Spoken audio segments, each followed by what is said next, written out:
Okay, here we are. We're back at the 1993 150 horse V6 Mercury. This is just a regular V6.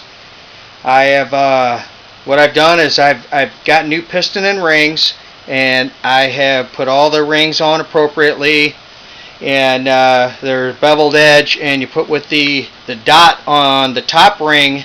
You want the dot or a number, whatever there's some kind of stamping, is supposed to go towards the top, towards the outside of the piston where the spark plug would be.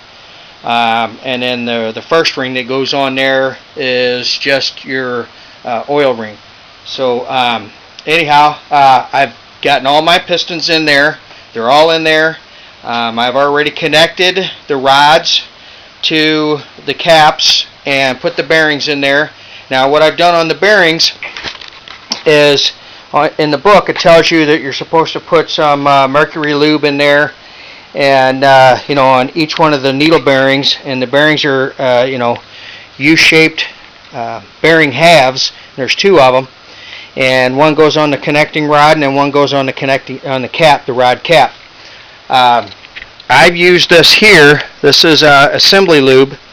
And you can get this from, I got this from A's Automotive, which is like a Napa or any of your old-time automotive stores. I didn't really go to AutoZone or Advanced Auto to see if they had it. They probably didn't, so I didn't even waste my time. I knew the old-school ones would probably have it. So, and I got some of this, and it's really, really thick stuff. So it's like honey, and I can show you. It's like, when you drip, just a drip out of there, and that's all you want is just a drip. You put your little spot like that. You can see how that string was that come off there. Well, it's really thick stuff. So, and then I just put a drop like that big on there, and you can see how thick it is. And it's a lubricant, and it sticks. So I just took that and I smeared it on the bearings real good. Put it on the inside of the bearing caps. Put it on the inside of the connecting rods, and put everything back. Now, one of the things I want to note that I did when I disassembled this engine, I took all my caps off of here and I numbered them, and I also labeled them so that I would know. I put an arrow on there, which is up, and then the 6, which you can read if it was in the up position, and I also put that it's on the left side so that it's monkey proofed. So, and I did 6 and then 5 and then 4, and then that way. And then I also kept all the bearings that goes to each individual one. And I took those, and I put them into an egg carton so that I could keep each one separate, so I knew which ones they go to. The other thing that it says in the book to do whenever you're doing these connecting rods is that whenever you put these screws, and they call them screws, and there's just a 5/16 12-sided bolt, but they call it a screw. They say you're supposed to put new ones in there, and I don't see really anything wrong with these, but I guess it has something to do with the stretch factor. You don't want to break one, and then you have to worry about trying to get that out of there. So I bought all new ones. Everything is said in the book to do. That's what I did. I got all new gaskets and got everything. So anyhow, I put all the new ones in there. I put the assembly lube on the pistons too, all the way around the ring, all the way around where the rings go, and put all those in there. And as you can see, I can show you at the bottom here. I'll kind of roll it to the side a little bit. You can see that I've got all that. The cylinders are coated, and the pistons are all coated, and the rings are all coated, and I've got them all put in there. And I put each one in there, and I went ahead and torqued them all down. It says you're supposed to torque them in sequence. You're supposed to torque them down.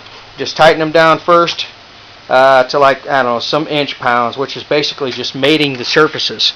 And what you're trying to do is whenever you put these together, that you can't see the crack in between the two anymore. And that's how you're exactly supposed to have it.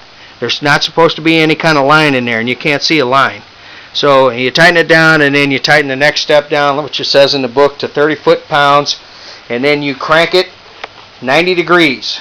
So that would be just from 3 o'clock to 6 o'clock. That's 90 degrees. So anyhow, I've done that to all these, and the crank is held in by the bottom piece, and it's got the 2 bolts that says just go ahead and tighten those down finger tight, but I went ahead and held them a little bit tighter. And same thing on the top. Put the top piece in there, and it's got a rubber O-ring in there and a rubber O-ring here. When you put this crank down inside of there, it's got these, I was talking about these rings here, and these compartmentalize each cylinder. And these are your compression rings. And what I did, it didn't say in the book how to do it, but I went ahead and put all the openings facing up so that I could see where they were. So when I put it down in there, they all shrunk together like this. As if you can see that they all compress like that. And then when you put the top piece on there, the mating piece that goes on the engine block, they compress together. Now they'll still move around inside of there once they get going, but that's a good starting point. And then what now I'm getting ready to do is I'm going to put sealant all the way around my block. Just some gasket, because there's no gasket goes on there. It's just a gasket sealer stuff. And what I got is this high-tech stuff, and this is it at AutoZone. And I went ahead and got this Permatex makes it, and it's just high-tech gasket sealant, and it's really sticky stuff. And so I'm going to put that on this mating surface here. I'm going to put this one back on there, and then I'm going to go ahead with the specs of what it says in the book. And I'll see you when I get a little bit further ahead. Alright, peace out.